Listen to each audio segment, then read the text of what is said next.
안녕하세요. 안녕하세요. 반갑습니다. 반갑습니다. 사랑합니다. 사랑합니다.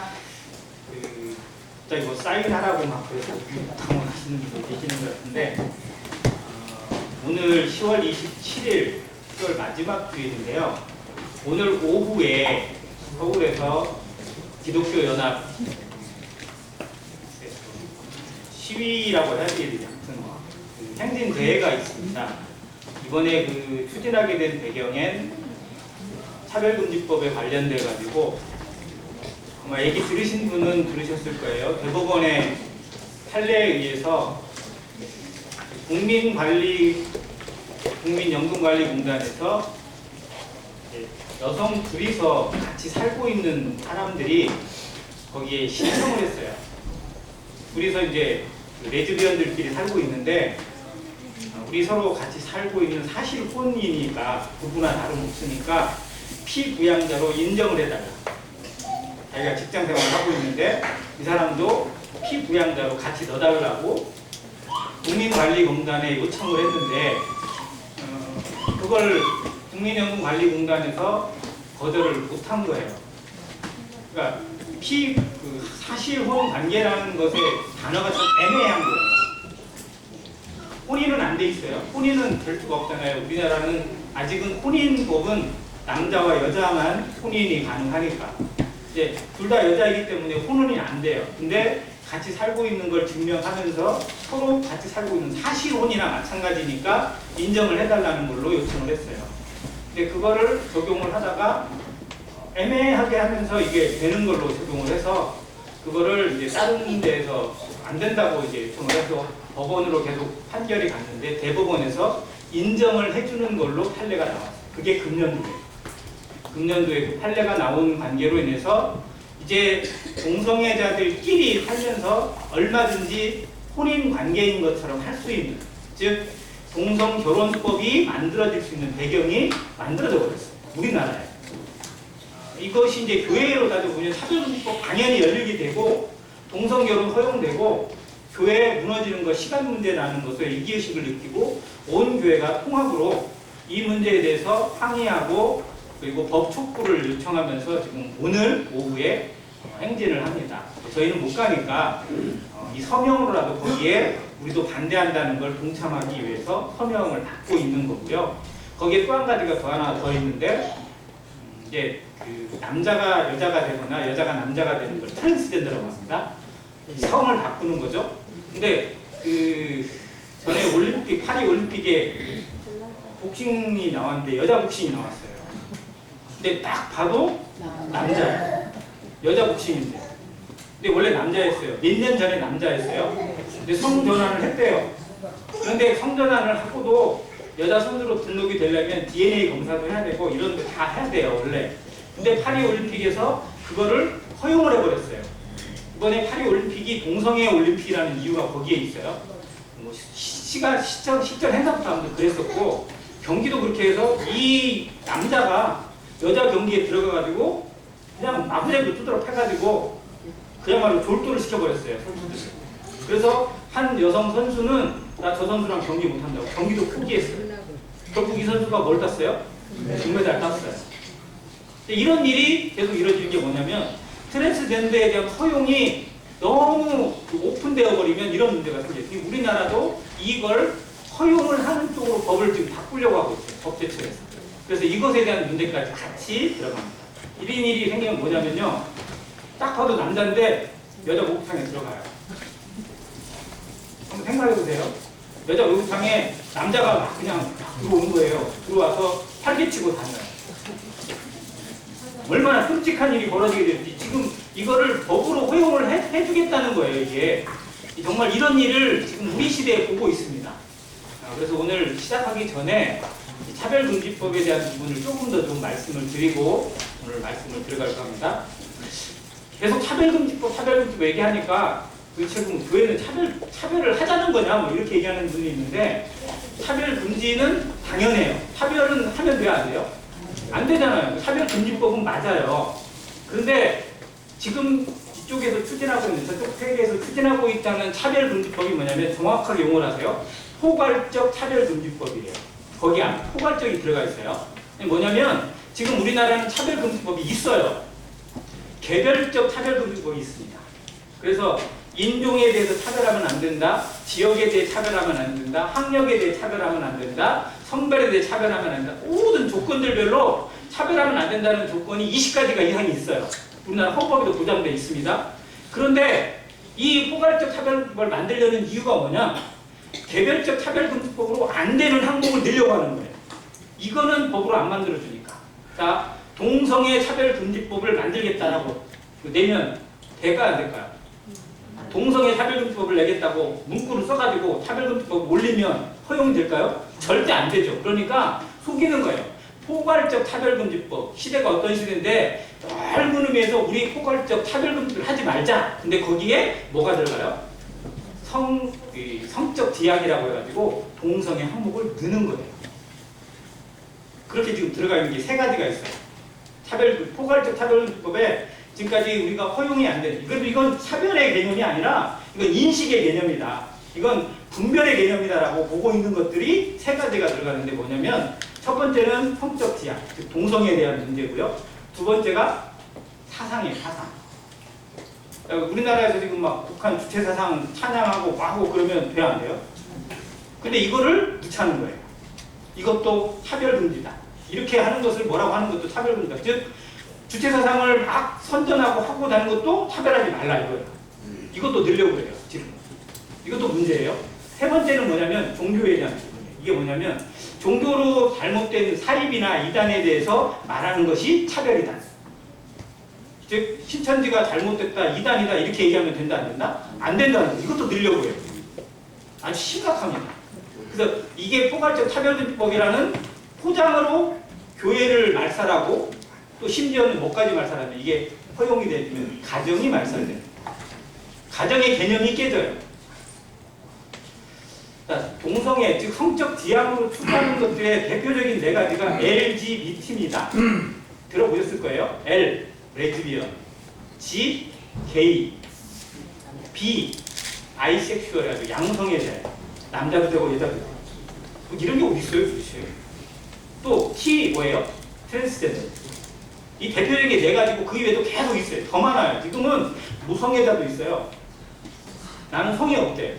뭐 이게 도대체 뭔지 모르겠어요. 아무튼 자기 나름대로 자기는 이런 사람이다라는 거예요. 즉 하나님이 주신 성에 대한 개념을 누가 바꿔요?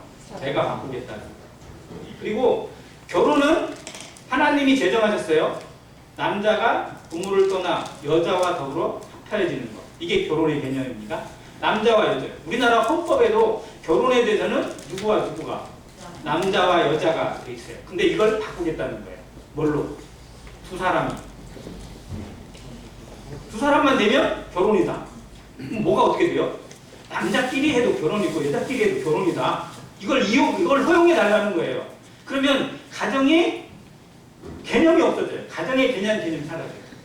모든 게 다 바뀝니다. 그래서 지금 사단이 추구하고 있고 이런 그 잘못된 세력이 추구하고 있는 포괄적 차별금지법은 뭘 깨뜨리는 거냐면요. 첫 번째는 교회를 깨뜨리는 거예요. 두 번째는 가정을 깨뜨리는 거고 인류 사회를 하나님의 질서 아래서 완전히 깨뜨리는 겁니다.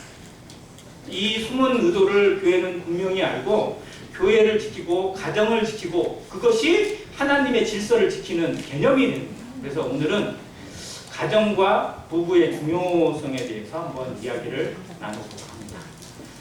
차별금지법과도 연결이 되어지는 부분이어서 저는 좀 위로가 되는데요. 가정은 모든 사회의 기본입니다. 하나님이 만드신, 하나님이 제정하신 두 가지가 있는데 가정과 교회예요. 하나님은 두 가지를 만드셨어요. 국가도 하나님이 만드신 게 아니에요. 실상은. 그런데 이 가정이 결국 교회의 그림자고요. 교회가 진짜 가정의 모습입니다. 그래서 가정이 원활하게 모습이 되어지지 않고서 교회가 제대로 될 수가 없어요. 교회 구성원들의 가정이 어떠냐에 따라서 그 교회가 건강하냐, 병들어 있느냐가 평가되었습니다. 우리의 가정이 어떠한지, 그리고 가정의 가장 중심은 어디에 있어요? 누구예요? 부부입니다. 부부가 시작이잖아요. 부부가 없이 가정이 이루어질 수 없잖아요. 부부만 있어도 가정이 아니에요? 자녀가 없다고 가정이 아닌 게 아니에요? 둘 다 있어도 가정이에요. 자녀가 많아도 가정이고요. 그래서 기본이 부부입니다. 하나님은 이 부부를 통해서 세상을 바꿔가고 세상을 이끌어가는 질서를 만드셨어요. 그래서 오늘 가정의 중요성 그리고 이 부부의 중요성에 대해서 깊이 한번 생각해 보고자 합니다. 미국에 있는 사례를 잠깐 좀 말씀드릴게요. 미국의 뉴욕 교육위원회가 도대체 이 가정의 중요성이 어떻게 되느냐, 그 가정이 어떤 가정이냐에 따라서 그 다음 세대가 어떻게 바뀌는지를 쭉 조사를 했어요. 그래서 샘플을 초대했습니다. 오래된 사람으로. 그러니까 여러 세대가 거쳐와야 되잖아요. 그래서 한 6세대, 7세대가 거치는 사람으로 뽑아낸 사람이 있는데 2명을 뽑았어요. 한 사람은 조나단 에드워드입니다. 들어보셨죠? 그리고 또 한 사람은 그야 동시대를 살았던 마커스 슈츠라는 사람이에요. 둘이 실상은 잘 아는 친구였어요. 그런데 조나단 에드워드는 아시는 것처럼 이 미국 기독교 역사에 정말 부흥을 일으키는 그런 사람이었고, 또 제가 조사해 보니까 천재예요, 천재. 이 사람이 1703년에 태어났습니다. 지금부터 300년 전 사람이에요. 그때는 미국이 독립을 하지도 않았어요. 청교도들이 미국으로 계속 건너가서 미국 사회를 만들어가고 있고 그 영역을 계속 인디안에게도 퍼쳐들어가고 있던 그런 시기에 청교도 가정에서 태어난 사람이고요. 그 가정에서 복음을 듣고 그 가정에서 하나님의 일을 위해서 살아가는 자기의 인생을 드리기로 작정하고 복음을 위해 자기의 인생을 드린 사람입니다. 그런데 건강 악화로 인해서 1758년 55세의 나이로 죽습니다. 너무 빨리. 아무튼 그럼에도 불구하고 어마어마한 업적을 남긴 그런 사람으로 기록되어 있는데, 이 사람이 13살이면 누구 나이예요? 도하 나이. 13살에 예일대를 들어갑니다. 13살에 예일대를 들어갔어요. 그리고 17살에 졸업을 했는데 수석 졸업을 했습니다. 물론 그 시대의 예일대가 지금처럼 그렇게 짱짱한 대학은 아니었을 거예요. 생긴 지 얼마 안 됐으니까. 그런데 하버드대나 예일대나 혹은 스탠퍼드나 이런 대학이 다 뭐 때문에 세운 대학이에요? 목회자를 양성하기 위해 세운 대학입니다. 그래서 가장 기본이 성경 교육이었고요. 목회자를 양성하기 위한 모든 학문들을 공부하는 그런 대학이었어요. 자, 그런 대학에 수석 졸업을 한 이 사람이 17살에 구원을 받습니다. 그리고 그때부터 복음을 위해서 청교도적인 복음을 미국 사회에 전하면서 미국을 대개혁의 운동으로 일으켜서 부흥을 일으킨, 그래서 영적 대각성 운동 1차, 2차를 주도한 사람이고요. 그의 생애를 통해서 얼마나 많은 사람들이 하나님을 경험하고 또 교회에 들어오고 회심하고 구원받았는지 알 수 없을 정도입니다. 자, 그러면 아까 얘기했던 마커스 슈츠라는 사람은 뭐한 사람이냐? 이 사람은 사업가입니다. 그 시대에 뭘로 사업을 했느냐? 술로 사업을 했어요. 술 장사를 해가지고 돈을 벌었을까요? 안 벌었을까요? 엄청난 부자가 됐어요. 자, 두 사람이 친구였어요. 그런데 그 사람들이 한 사람은 하나님의 영광을, 하나님의 복음을 위해 살아가고 한 사람은 자기 일을 위해서 살아갔어요. 돈을 위해 살아갔습니다. 그들의 뒤에 후예들을 쭉 조사해봤어요. 나중에 6대를 걸쳐서 조사를 해봤어요. 나중에 그랬더니 조나단 에드워드의 후예, 직계 후손이 총 몇 명이 나왔느냐면 1394명이 나왔어요. 엄청나게 많죠. 조나단 에드워드 가정도 실상 형제간이 총 9명인가 10명 됐어요. 그 중에 셋째가 있거든요. 그러니까 우리나라만 많이 나는 게 아니라 거기는 더 많이 났어요. 우리가 아는 그 영국의 요한 웨슬레 총 형제간이 몇 명이었다고 들었어요? 13명인가로 제가 들었어요. 아무튼 기독교 집안이 원래 좀 많이 나아요. 이게 하나님의 말씀에 충실한 거예요. 자, 그래서 1300이 넘는 후손을 뒀는데 그 후손 가운데 대단한 사람들이 많겠죠. 자, 그 중에 대학 총장이 14명, 교수가 100명, 의사가 60명, 목회자가 100명이 나오고요. 군인이 75명이 나오고, 그 다음에 저술가가 85명, 법조인이 130명이 나오고요. 공무원이 80명, 하원 의원이 3명, 상원 의원이 2명, 부통령이 1명이 나오고, 또 신실한 그 성직으로 신앙을 산 사람이 260명 정도가 있다고 합니다. 자, 위대한 가문을 이끌었어요. 지금도 이 조나단 에드워드의 가문이 미국 사회의 아주 중요한 가문으로 자리 잡고 있습니다. 자, 그러면 돈을 위해 살아간 마커스 슐츠의 후예들은 어떨까요? 거기도 숫자가 있을까요? 없을까요? 많죠. 거기도 많습니다. 마커스 슐츠의 후손은 조금 적어요. 약간 1062명이 나왔다고 합니다. 논이라고 바빠서 그랬는지 1062명인데 그 중에 교도소 5년 이상 범죄자가 96명, 그리고 정신병자, 알코올 중독자가 58명, 매춘부가 65명, 학교를 다니지 못한 무식자가 460명, 극빈자가 286명. 정말 미국 사회를 완전히 병들게 만드는 범죄자들 위주로 쭉 후손이 형성됐어요. 그리고 이들 후손 때문에 들어간 미국의 정부의 재정이 총 얼마가 들었느냐? 1억 5천만 불이 들었다고 합니다. 한 사람의 선택이, 한 사람의 신앙이 그 후예들에게, 그 후손들에게 얼마나 큰 영향을 미치는지를 전적으로 보여주는 사례입니다. 자, 우리가 지금 하나님을 섬기고 있고 우리 가정이 하나님을 섬기는 것이 나에 대해서 그치지 않아요. 내 자녀에 대해 그 다음에 얼마나 큰 영향을 미치는지 잘 생각해야 됩니다. 어떤 걸 보여주고 있고 무엇을 들려주고 있고 무엇을 따라가게 하느냐가 얼마나 중요한지 생각해야 됩니다. 그래서 성경에는 이런 부부에 대해서 여러 군데서 기록을 보여주고 있고 합당한 모습, 아름다운 모습을 섬겨간 부부들도 성경이 보여주고 있습니다. 그런데 부부들을 자세히 쭉 뒤져보니까요, 진짜 성경적인 모델이 될 만한 부부가 의외로 없더라고요.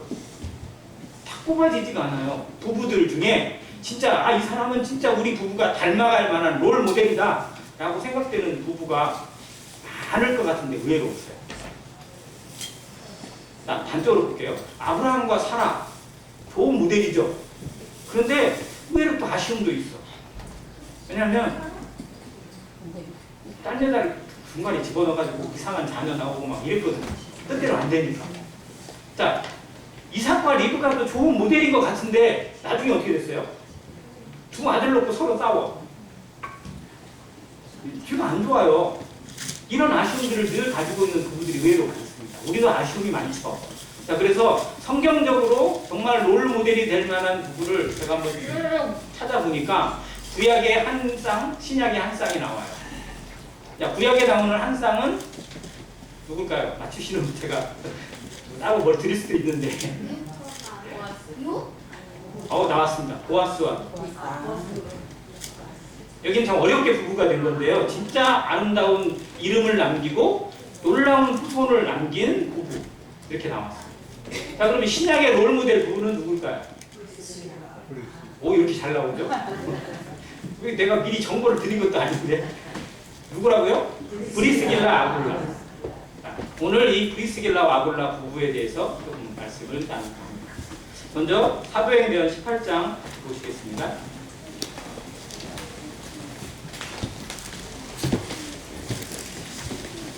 사도행전 18장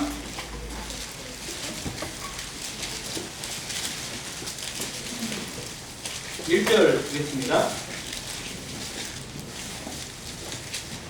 그 후에 바울이 아덴을 떠나 고린도에 이르러 같이 읽습니다. 시작. 아굴라라는 본도에서 난 유대인 한 사람을 만나니 클라우디오가 모든 유대인을 명하여 로마에서 떠나라 한 고로 그가 그 안에 브리스길라와 함께 이달리아로부터 새로 온지라. 바울이 그들에게 하매 생업이 같으므로 함께 살며 일을 하니 그 생업은 천막을 만드는 것이더라. 2차 전도 여행 여정인데요. 바울이 거기에 아시아 쪽에 갔다가 거기서 하나님이 막으셔가지고 유럽으로 진출을 합니다. 그렇게 가서 성한 곳이 빌립보였고, 빌립보에서 복음을 전한 다음에 데살로니가로 가고, 데살로니가에서 쫓겨나서 베레아로 가고, 베레아에서 다시 쫓겨나가지고 아덴으로 갑니다. 아테네죠. 아테네에서 그 우상 가득한 도시에서 바울이 정말 기막힌 설교를 하고, 그 다음에 도착한 곳이 어디냐면 아가야 지방의 수도인 고린도에 갑니다. 고린도는 항구 도시고요. 가장 부유한 도시고 번영하는 도시였어요. 그리고 돈이 많으니까 되게 타락한 도시였죠. 이 고린도에 가서 생활을 하게 되고 거기서 복음을 전하고 거기서 오랜 동안 머물게 됩니다. 근데 거기서 만나게 된 사람이 있는데 바로 누구? 브리스길라 부부를 만납니다. 그런데 브리스길라와 아굴라는 누가 남편이에요? 아굴라가 남편인데 성경은 꼭 누구를 먼저 내세워요? 브리스길라. 여기는 아굴라가 먼저 나와요. 그런데 6번 이 부부가 나오는데 2번은 아굴라가 먼저 이름이 소개되어 있고 4번은 브리스길라가 먼저 이름이 나옵니다. 여자가 잘나서? 이 자매가 잘나서예요? 아니에요? 저는 잘나서라고도 생각이 되어져요. 정말 탁월한 뭔가가 있기 때문에. 그래서 어떻게 보면 성경의 그 이름에 아내 이름을 먼저 기록하다는 것이 쉬운 게 아니에요. 아내 이름은 아예 등장이 안 한 사람들이 너무 많아. 그런데도 이 이름을 계속 기록해 주시고 남편보다 먼저 기록했다는 건 그의 은사가 탁월하고 그의 삶이 하나님 앞에 전적으로 드려졌기 때문이기도 합니다. 그런데 여기는 그 부부를 소개해 주고 있어요. 그래서 2번에 걸쳐 아굴라가 먼저 나오는 건 그 부부에 대한 소개입니다. 부부가 누구인지, 그 사람들이 어떤 사람인지 소개할 때는 남편이 먼저 나와요. 왜? 남편이 그 가정의 머리니까. 아내의 머리가 되니까. 그래서 남편이 먼저 나오는 게 당연합니다. 이게 질서니까요. 자, 아굴라가 어디에서 난 유대인이에요? 본도라는 지역에서 난 유대인이에요. 본도는 지금 터키죠. 북부지방. 갑바도기아 그 옆에 쪽이라고 봐야 되나요? 아무튼 그 지역인데요. 유대인들의 거주지가 좀 있었던 곳이라고 알려져 있습니다. 거기에서 난 유대인이에요. 유대인이 거기까지 가서 살았죠. 그리고 브리스길라는 어디 사람이에요? 로마 사람입니다. 로마에 살았어요. 자, 그러면 본도에 살던 아굴라와 로마에 살던 브리스길라가 같이 만나서 부부가 되는 게 이게 쉬운 게 아니에요. 또 한 가지, 로마서 16장을 공부하면서도 말씀을 드린 적이 있는데 유대인들의 이름엔 이름이 가지고 있는 특징이 있어요. 우리나라도 옛날 이름들이 있죠. 마당새의 이름 주로 뭐예요? 마당새 이름 주로 돌쇠, 또 아무튼 그런 이름들이에요. 또 하드렘이라는 하녀들의 이름은 주로 어때요? 언년이? 자, 그 이름만 보면 이 사람이 귀한 사람인지 천한 사람인지 알아요, 몰라요? 알죠? 이 이름이 그게 들어있어요. 유대인의 이름에도 그 사람이 노예인지 아닌지 이게 들어있어요. 그래서 로마서 16장에만 읽어보면요, 그 중에 한 34명인가 이름이 기록되어 있는데 그 중에 노예 신분이었던 사람의 이름이 7명 정도가 기록되어 있거든요. 그런데 그 중에 한 명이 아굴라입니다. 아굴라라는 이름이 노예의 이름이에요. 자, 그러면 그는 비천한 신분이었어요. 그리고 어떻게 보면 본도에서 정말 죽을 고생하면서 어떻게 로마로까지 이주를 하게 됐는지는 알 수 없지만 정말 극적인 어떤 그런 은혜를 입었다고 생각이 되어집니다. 그런데 브리스길라라는 이름, 또 그 다른 이름에서는 브리스가로 나옵니다. 이 브리스가가 로마에서 유명한 유대인 가문이에요. 로마 시민권을 가지고 있는. 자, 유대인이 로마 시민권을 가지고 있는 사례가 많아요, 적어요. 극히 없습니다. 사도 바울은 정말로 태어나면서 자기가 로마 시민권을 가진 사람이었어요. 특출난 사람이에요. 천부장이 뭐라고 얘기했냐면 나는 이거를 돈 주고 샀다. 너는 어떻게 됐냐? 라고 했을 정도였어요. 천부장도 로마 시민권을 갖기가 힘든데 근데 이 브리스가 가문은 로마에서 대접받는 부유한 귀족 가문이었습니다. 그러면 브리스길라는 부유한 여성이에요. 그 가정 자체가. 아굴라는 노예 출신의 유대인입니다. 두 사람이 부부가 될 가능성이 있어요, 없어요? 거의 없죠. 근데 이들이 만나서 부부가 됐다는 것이 저는 하나님의 놀라운 섭리가 작용했을 거라고 봅니다. 그리고 성경은 그걸 기록해 주진 않지만 유대의 사가나 이런 쪽에서는 이들이 정말로 극적인 결혼을 해서 부모들의 반대를 무릅쓰고 결혼을 한 부부라고 소개를 해줘요. 왜? 브리스가의 가문에서는 어떻게 저런 천한 놈을 우리 집안에 들일 수 있느냐? 그리고 막 딸을 그냥 아주 그렇게 박대를 하고 그랬대요. 자, 그리고 결국은 부모의 반대를 무릅쓰고 두 사람이 부부가 됐습니다. 그런데 무슨 일이 일어났느냐? 여기 그렇게 말씀드릴게요. 글라우디오 때 모든 유대인을 로마에서 떠나라고 했던 명령이 있어요. 이게 로마 칙령이 하나입니다. 로마가 실제로 어떻게 보면 그 당시에 가장 큰 도시였기 때문에 수많은 사람들이 로마로 막 몰렸어요. 모든 길은 로마로 통한다고 하잖아요. 우리나라도 한때 사람들이 태어나면 다 어디로 보냈어요? 서울로. 그냥 시골에 가면 전부 다 할아버지 할머니만 나와 있고 그냥 젊은 놈들은 전부 다 서울로 막 다 올려 보냈어요. 왜? 거기 가야 출세하고 거기 가야 성공한다고 믿었어요. 자, 그런데 여기 로마에도 이런 사람들이 많이 모였어요. 유대인들이 의외로 많았어요. 로마 황제들이 때마다 이 유대인들에 대한 경계를 내리고 추방령을 내린 때가 있었어요. 글라우디오도 이때 추방령을 내렸어요. 그래서 유대인들은 다 짐 싸서 거기에서 무슨 일을 했든지 다 짐 싸고 떠나야 돼요. 이게 추방령이에요. 자, 그러면 이 아굴라는 지금 그냥 떠나야 돼요. 자, 그런데 브리스가는 로마 귀족의 가문의 딸이란 말이에요. 그래서 실상은 자기 남편이었지만 아굴라를 떠나보내면 자기는 남아도 돼요. 이건 황제가 명령을 내리기 때문에 어쩔 수 없다. 우리는 인연이 여기까지가 없다 하고 그냥 보내면 브리스겔라는 그냥 편안한 생활을 할 수 있어요. 그런데 브리스겔라가 어떻게 됐어요? 아굴라는 빼도 박도 못해요. 왜냐면 노예 출신의 유대인이니까 그냥 추방령에 의해서 추방을 당해야 돼요. 근데 문제는 선택을 브리스길라가 했다는 거예요. 누구랑? 아굴라랑 같이 가겠다는 거예요. 그래서 로마에서 했던 그 좋은 것들을 다 버리고 추방되어져서 온 곳이 어디냐면 고린도예요. 고린도에 와서 이게 뭔 일을 해요?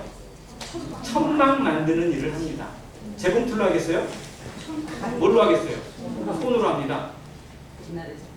천막을 대반을 막 큰 바늘로 이렇게 꼬매고 뭔가 수리하고 하는 일들이 쉬워요, 어려워요? 어렵죠. 남자들 어려운데 이 여자가 이걸 한다는 거. 그것도 귀족 출신의 정말 공주같이 살았던 여자가 이걸 한다는 건 상상도 안 되는 일인데 정말 이것을 숙명으로 받아들이고 남편과 함께 했던 여인이 브리스길라. 이런 성경적 배경이 이 브리스길라 가정에 포함되어 있어요. 그리고 거기에서 누구를 만났냐? 바울을 만납니다. 그들이 바울을 만나서 구원을 받았는지 그 전에 구원을 받았는지는 우리가 알 수 없어요. 근데 아무튼 생업이 같아져서 같이 동업을 하게 되고 그 일을 하게 합니다. 뭐를 만드는 일? 천막을 만드는 일. 텐트 메이커예요. 이 텐트 메이커가 그냥 천막 만드는 일이 아니라 선교의 용어입니다. 전문인 선교를 할 때 텐트 메이커라고 합니다. 자, 선교를 나가는 방식이 두 가지가 있어요. 하나는 그냥 선교사로 가는 겁니다. 그야말로 복음 들고 가는 거예요.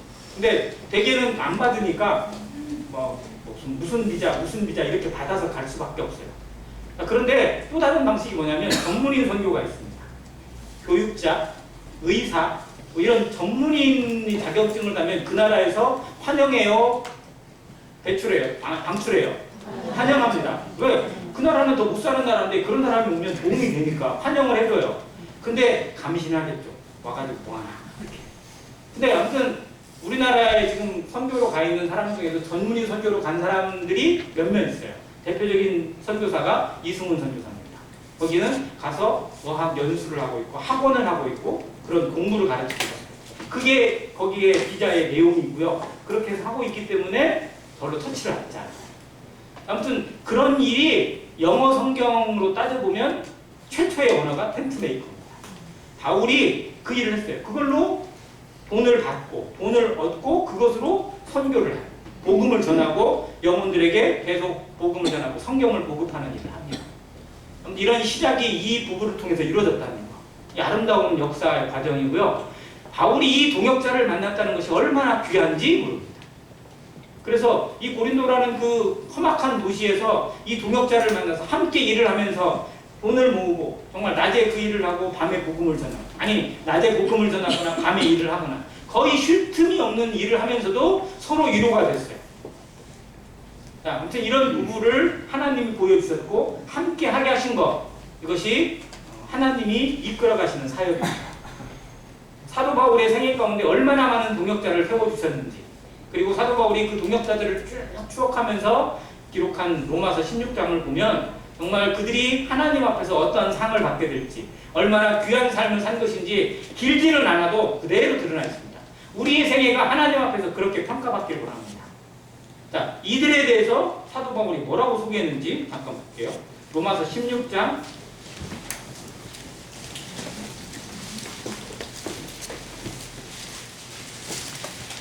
1 3절과 4절 있습니다. 같이 읽습니다. 시작. 너희는 그리스도 예수 안에서 나의 동역자들인 브리스가와 아굴라에게 문안하라. 그들은 내 목숨을 위하여 자기들의 목까지도 내놓았나니 나뿐 아니라 이방인의 모든 교회도 그들에게 감사하느니라. 다른 동역자들에 대해서 이렇게까지 표현하지 않았어요. 그런데 이 부부에 대해서는 사도 바울이 이렇게 표현했습니다. 그들은 내 목숨을 위해서 뭐까지 내놨다고요? 자기들의 목이라도 내놨어요. 무슨 의미예요? 대신 죽겠다는 거예요. 사도 바울이 죽을 고비가 얼마나 많았어요. 그런데 그 죽을 고비가 당했을 때 내가 대신 죽겠습니다. 나를 다가가십시오. 내가 대신 벌을 받겠습니다. 라고 나서는 부부였다는 겁니다. 예수님이 십자가에 못 박혀 죽을 때, 체포될 때 제자들이 어떻게 했는데요? 다 도망갔어요. 내가 주와 함께 죽을지언정 막 이렇게 했던 그 베드로가 제일 먼저 도망갔을 거예요. 우리는 주님 함께 죽을 각오가 되어 있어요. 주와 복음을 위해서, 정말 동역자들을 위해서 죽을 준비가 되어 있는 사람들이니까 한번 생각해 볼 필요가 있어요. 나는 어디까지 나를 드릴 수 있는가? 어디까지 나를 내려놓을 수 있는가? 어디까지 포기할 수 있는가? 아니 근데 우리는 쉽게 이게 포기가 안 돼요. 말로는 포기할 것 같고 말로는 목숨도 내놓을 것 같고 모든 것을 드릴 것 같은데 막상 그 선택의 상황이 되면요, 우선 나부터 생각하고 나부터 챙기려고 합니다. 이게 이기심이고 이기주의. 어찌할 수가 없어요. 육신의 정욕이 그대로 남아있어서. 그런데 구원받은 지 얼마 되지도 않은 이 아굴라와 브리스길라 부부가 이 동역자인 사도 바울에서 목이라도 내놓았다는 것이 얼마나 대단한 건지 생각해야 됩니다. 오래되면 이 일을 할 수 있는 게 아니에요. 구원받은 지 오래되면 자기를 완전히 헌신하는 게 아닙니다. 구원받은 연수가 중요한 게 아니고요. 구원받고 어떤 삶을 살았느냐가 중요한 거고 어떠한 삶으로 하나님을 섬기고 있느냐가 중요합니다. 지금 하나님 앞에 어떠한 자세로 드리고 있고 나를 어떻게 쳐서 복종시키고 있느냐가 그의 삶을 하나님 앞에 평가를 좌우합니다. 브리스길라는 많이 준비되어 있고 많은 성경 지식이 있어서 한 게 아니고요. 정말 사도 바울을 통해서 온전한 하나님의 능력을 보았고 하나님의 가치를 보았고 자기들의 사명을 보았기 때문에 드릴 수 있었어요. 우리는 성경을 보면서 예배를 드리면서 말씀을 들으면서 뭘 보고 있는지 봐야 됩니다. 내가 보고 있는 것이 무엇인지. 말씀은 듣고 있는데 딴 생각하고 있든지 내 미래만 그리고 있든지 계속 내 생각만 계속 하고 있다면 우리는 100날이 지나도 몇 년이 지나도 바뀔 것이 없습니다. 이런 태도가 우리의 삶을 좌우한다는 것. 그래서 이 부부를 통해서 신앙 연수가 중요한 게 아니고 신앙의 태도가 중요하고 자세가 중요하다는 걸 다시 한번 배우게 됩니다. 자, 이 모습이 부부들이 참 그랬는데 바울에게만 이런 모습이 아니라 여기 보니까 이방인의 모든 교회도 그들에게 감사한다고 되어 있습니다. 즉 바울에게만 잘하고 다른 사람에게는 엉터리로 했다? 아닙니다. 누구에게든지 어떤 사람을 만나든지 한결같은 태도로 했다는 것을 보여줍니다. 자, 이들이 섬긴 또 다른 사람이 있어요. 누구죠? 이들 부부가 또 누구를 섬겼어요? 아볼로를 섬겼습니다. 아볼로. 아볼로는 뭐라고 소개되어 있냐면 알렉산드리아에서 난 유대인으로 되어 있어요. 알렉산드리아는 이집트 항구에 있는 도시인데요. 그때 당시에 세계에서 정말 몇 번째 도시에 해당됐대요. 그리고 거기엔 지금 전 세계에서 두 번째로 큰 도서관이, 세계에서 두 번째로 큰 도서관이 알렉산드리아에 있습니다. 학문의 도시예요.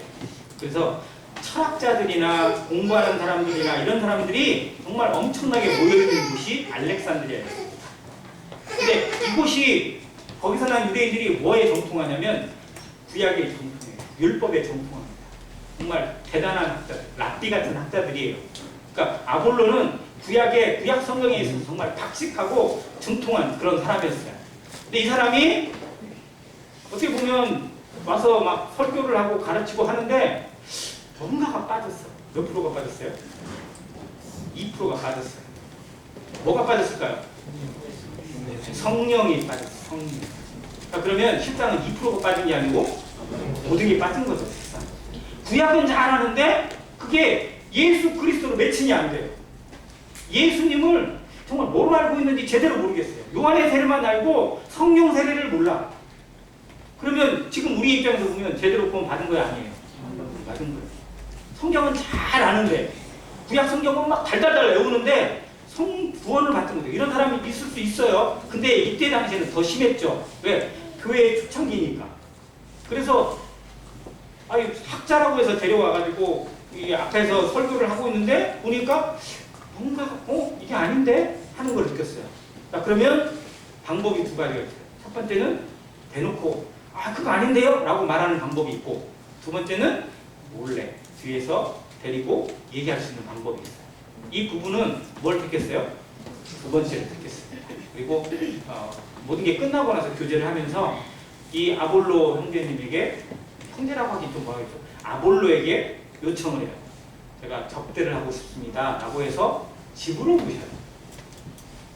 그들의 집이 사업을 하느라 얼마나 막 바쁘고 분주하겠어요. 그래서 쉴 시간도 없는 이 부부가 이 성도를, 이분을 모시고 뭔가를 하겠다는 건 정말 대단한 일이에요.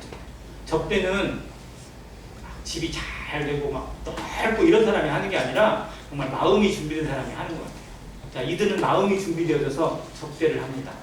그리고 접대를 하면서 얘기를 하면서 교제를 하는데 정말 대놓고 직언한 게 아니고 정말 부드러운 투로 그가 모르고 있는 부분, 그가 제대로 깨닫지 못하고 있는 부분을 성경을 자세히 풀어서 알려줍니다. 그 일을 누가 주도했어요? 브리스길라가 주도했어요. 브리스길라는 이 성경에 대한 지혜 그리고 지식에 대한 부분을 가지고 있는 은사가 있는 자매였다는 겁니다. 아굴라도 뭐 그런 걸 모르는 건 아니지만 어떻게 보면 아굴라는 계속 일하고 막 이러는 사람이었으니까 이런 부분에 조금은 좀 더딜 수 있었는데, 하나님께서 이 브리스길라에게 그런 탁월한 은사를 들어주셨는데 이것이 교회를 위해서 활용되게 하셨고, 누구를 세웠냐면 아볼로라고 하는 위대한 그 성경 교사를 깨우치시고 회복시키고 하나님 앞에 쓰임받을 수 있는 길을 이 부부를 통해서 열어주셨어요.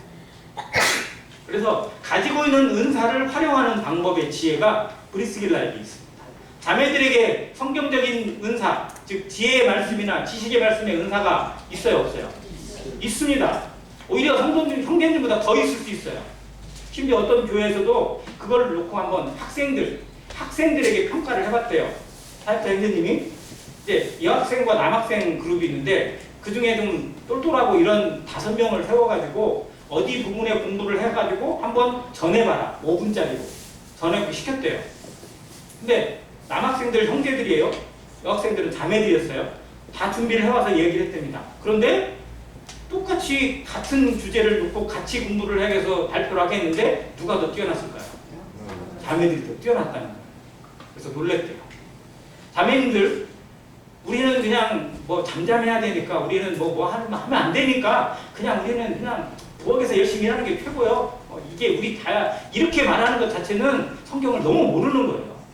어떻게 돕고 어떻게 섬길 것인지 하나님이 주신 지혜를 누가 보여주고 있어요? 브리스길라가 보여주고 있어요. 그 시대에도 여성들은 이름도 기록이 안 되는 그 시대에 브리스길라는 정말 남편을 더 보필하는 일에 앞장섰을 뿐만 아니라, 그리고 그 가정을 세우는 일에도 최선을 다했을 뿐만 아니라 하나님의 영광을 위해서 자신을 드리는 모습으로 나타납니다. 그러면 어떻게 보면 여성이 이런 은사를 가지고 일할 때 남편이 어떻게 했을까요? 아굴라가 그거에 대해서 어디 여자가 이렇게 했으면 됐을까 안 됐을까요? 그러면 다 깨졌겠죠. 도와줬다. 외조라고 하죠. 어떤 의미에서. 아굴라는 그런 의미에서 자매가 그 일을 할 수 있도록 외조를 잘했어요. 그러면 자매는 자기가 아는 지식이나 자기의 재능과 자기의 은사를 믿고 남편을 무시했을까요? 아니요. 그러면 성경이 그 부부의 이름을 절대 기록하지 않았을 겁니다. 아내가 남편에게 어떻게 했는지, 남편이 아내에게 어떻게 했는지를 그대로 보여줬기 때문에 이들 부부의 이름을 계속해서 롤모델로 보여주고 있어요. 그리고 그들의 은사가 활용되는 부분에 있어서는 브리스길라의 이름을 먼저 기록해주고 있습니다. 이런 의미에서 아름다운 롤모델이 돼요.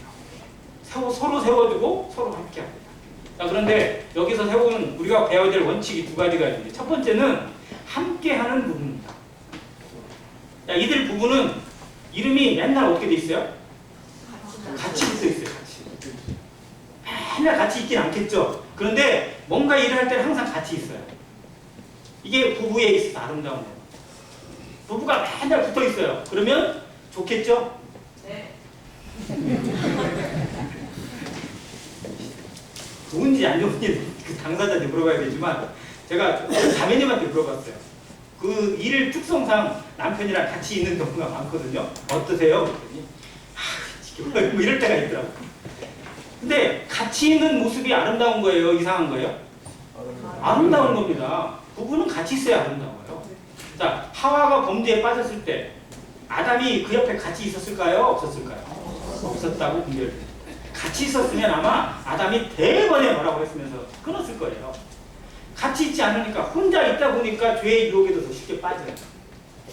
부부가 나이 들면 뭐 동방하는 것이 당연하고 여기는 성도님들 계세요? 그건 성경적이지 않습니다. 나이에 대한 제한이 없어요. 서로 분방하지 말라는 건 분방해도 된다는 조건은 딱 한 가지밖에 없습니다. 뭐예요? 기도할 틈입니다. 그리고 그 다음엔 어떻게 하라고 했어요? 합하라고 그랬습니다. 우리 순종하시나요? 아니 남편이 너무 코를 세게 골아요. 그것도 하나님 앞에 핑계는 되지 않습니다. 근데 그러다 보니까 익숙해져가지고 분방이 당연해지고 그래도 되는 것처럼 착각하고 살아간다면 그건 하나님 앞에 우리가 잘못하고 있다고 생각해야 돼요. 이것이 이렇게 하고 있지만 옳지 않다는 건 알아야 됩니다.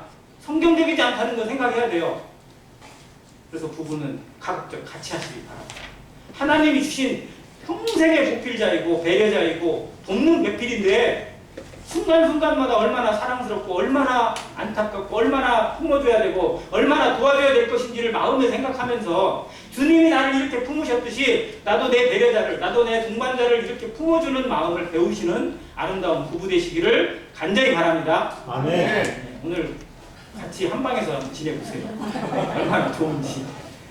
자, 아무튼 이게 부부의 모습입니다. 이게 함께하는 부부의 아름다움이고요. 하나님 앞에 아름다운 거예요. 친구들이 뭐라고 했든지 세상 사람들이 어떻게 하든지 그게 무슨 상관이에요. 우리 부부는 하나님 앞에 살아가는 거고 그 모습으로 하나님 앞에 아름다운 것을 지켜가야 됩니다. 죄가 틈타지 못하고 정말 서로 간에 끈끈한 애정과 그리고 달콤한 사랑의 언어가 나타나기 바랍니다. 부부간의 대화가 많을까요? 이들 부부는 부부간의 대화가 침묵이었을까요? 많이 했을까요? 많이 했겠죠. 잔소리를 많이 했을까요? 격려하는 말을 많이 했을까요? 답이 안 나오네요. 무슨 말을 많이 했겠어요? 브리스길라가 남편한테 막 당신은 왜 그래? 하고 이렇게 잔소리와 바가지를 많이 긁었겠어요? 아닙니다. 격려하는 말을 많이 했어요. 부부간에 더더욱 격려하는 말이 필요합니다. 아멘? 아멘 소리가 잘 안 나와요. 진짜 부부간에 필요해요. 내가 해주는 것이 충분하지 않다는 걸 늘 기억하시길 바랍니다. 내가 잘하고 있다고 착각하지 마세요. 정말 하나님이 예수님이 우리를 사랑하시는 것처럼 남편은 사랑할 각오를 하시고 그리고 아내는 정말 모든 것에 전적으로 복종하고 순종하고자 하는 마음으로 임하는 모습 이걸 배워갈 때 정말 하나님이 세우신 가정의 아름다움 그리고 가정의 능력이 교회로 확산되어지고요. 세상 가운데 확산되어지게 하십니다. 우리 가정이 세워지지 못하면 아내교회 절대로 세워질 수 없습니다. 그 책임이 나에게도 있고 우리 가정에도 있다는 거 늘 기억하시길 바랍니다. 두 번째는 섬기는 가정입니다. 이들은 누구를 만나든지 섬기는 일에 앞장섰어요. 배려하고 접대하고 돕고 그리고 함께하면서 그에게 필요한 것이 무엇인지를 살피는 종이란 눈이 있었습니다. 수냄 여인이라고 들어보셨죠? 엘리사를 섬기는 이 수냄 여인이 그 눈이 정말로 어떻게 보면 예리했어요. 뭐가 필요하겠다. 이걸 종이라고 이렇게 성경이 표현해주고 있는데 자매님들 이런 눈이 있어요. 자매님들의 눈이 예사롭지 않잖아요. 여자의 그 뭐라고 해요? 촉. 저기 뭐가 있을 것 같은데 막 하면 되게 맞잖아요. 자, 근데 이게 안 좋은 곳에 촉이 발달하지 않고 좋은 쪽으로 발달하셔야 돼요. 뭐가 도와주면 좋을 것 같은데? 뭐가 필요할 것 같은데? 이런 부분에. 이 브리스길라 가정은요, 그런 것에 촉이 발달했어요. 어떻게 하면 더 도와줄 수 있을까? 어떻게 하면 더 세워질 수 있을까? 어떻게 도와주는 것이 가장 좋은 걸까? 막 무덕대고 도와준다고 해서 그게 도움이 아니거든요. 지혜롭게 도와줘야 돼요. 이런 모습에 섬기는 부부의 모습, 섬기는 가정의 모습을 잘 보여준 가정이 브리스길라 아굴라포입니다. 그래서 여기에 이방인의 모든 교회도 그들에게 감사한다. 그러니까 그들은 자기 가정을 오픈해서 교회로 세웠습니다. 그게 5절에 나와요. 또 저의 집에 있는 교회도 문화는 거죠. 그 집이 교회가 됐어요. 그 집에 성도들이 모이고 사람들이 모여서 교제하고 복음을 전하고 하는 일에 앞장섰습니다. 한인교회 성도들의 가정이 정말 소규모 교회가 되고 아름다운 교제의 장이 되어지고 그리고 섬김의 장이 되어지고 함께하는 동역의 장이 되기를 주님의 이름으로 간절히 기도합니다. 이상입니다.